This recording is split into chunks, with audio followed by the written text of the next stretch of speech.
Assalamualaikum warahmatullahi wabarakatuh. Saya Muhammad Adiono Sandi dengan NIM 193173014 akan menunjukkan hasil dari pekerjaan membuat website sederhana dengan fitur CRUD menggunakan bahasa Python dan framework Django. Dan di sini kita lihat lanjutan dari kemarin ya. Kemarin kita telah membuat folder job di mana job berisi model seperti berikut ini. Kemudian dilanjutkan kita membuat URL di mana URL ini kita akan panggil ke URL yang ada di folder pusat. Dan di sini saya mengambil dari view. Saya import karyawan create, delete, detail, update, dan index, dimana nanti akan kita panggil melalui URL pattern. Di sini contohnya apabila kita buat tanda petik di sini, maka berarti itu adalah folder root dan kita namakan dengan homepage. Kemudian untuk selanjutnya karyawan detail karyawan, create karyawan, add, update, edit karyawan, dan karyawan delete sebagai delete karyawan.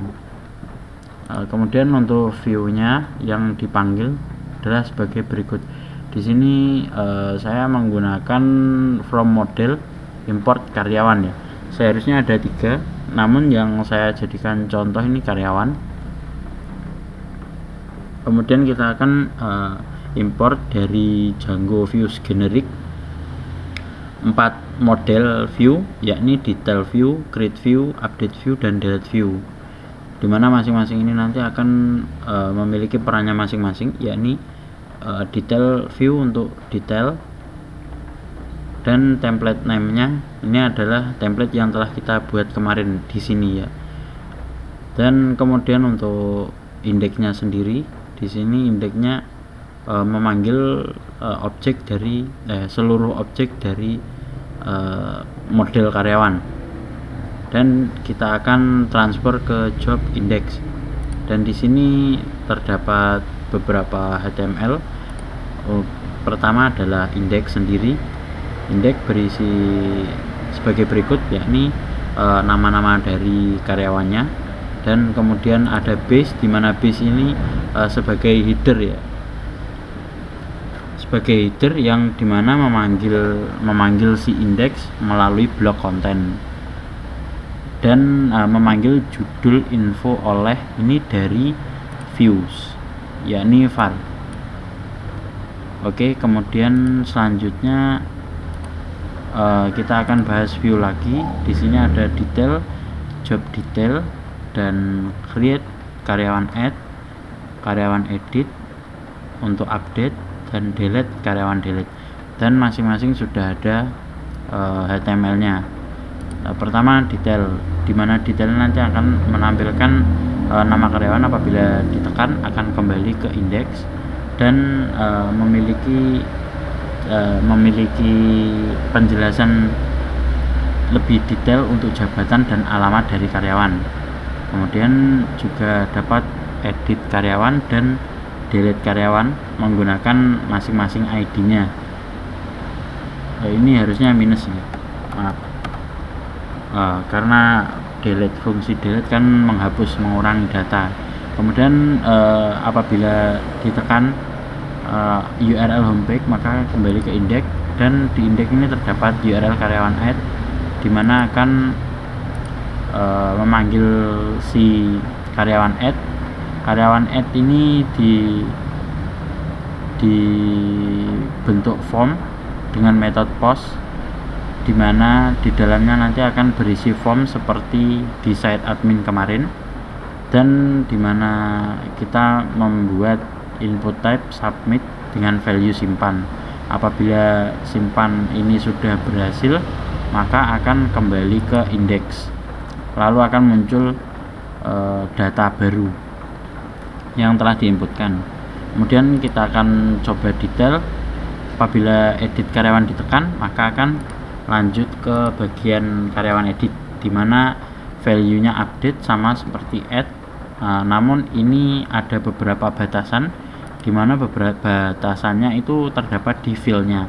Apabila create ini fill-nya all, maka fill dari karyawan update ini hanya nama dan alamat. Kemudian untuk delete-nya ini tidak memiliki fill dikarenakan menghapus. Kemudian kita akan lanjut ke detail karyawan lagi, dimana untuk yang kedua ini adalah delete karyawan dengan karyawan ID. Kemudian karyawan delete ini akan muncul pesan warning, yakin mau hapus nama karyawan. Apabila yakin, kita tekan si input type nya ini, dan apabila sudah akan kembali ke bagian indeks lagi. Kemudian kita akan lanjut ke bagian demonya. Oke, di sini seperti yang bisa kita lihat adalah merupakan tampilan utama ya.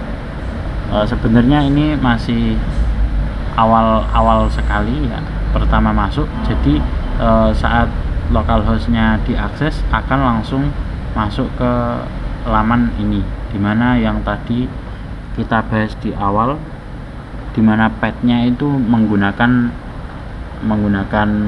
tanda petik. Jadi itu nanti adalah halaman root-nya.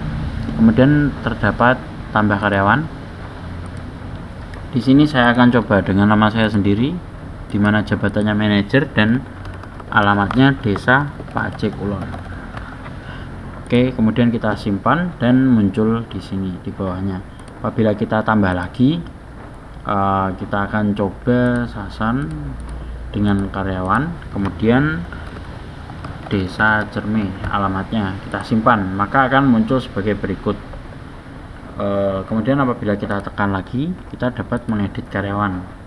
Contoh sandinya saya ganti namanya jadi Sandi Ganteng, dan desanya saya ganti Desa Pace. Kita update, maka akan otomatis berubah dan alamatnya juga berubah. Kemudian apabila kita delete, akan muncul pesan warning, dan apabila ditekan maka akan terhapus. Begitu juga untuk data yang lainnya, data karyawan yang lain. Apabila kita delete maka akan menghilang. Sekian penjelasan dari saya, bila ada kurangnya mohon maaf. Sekian, terima kasih. Wassalamualaikum warahmatullahi wabarakatuh.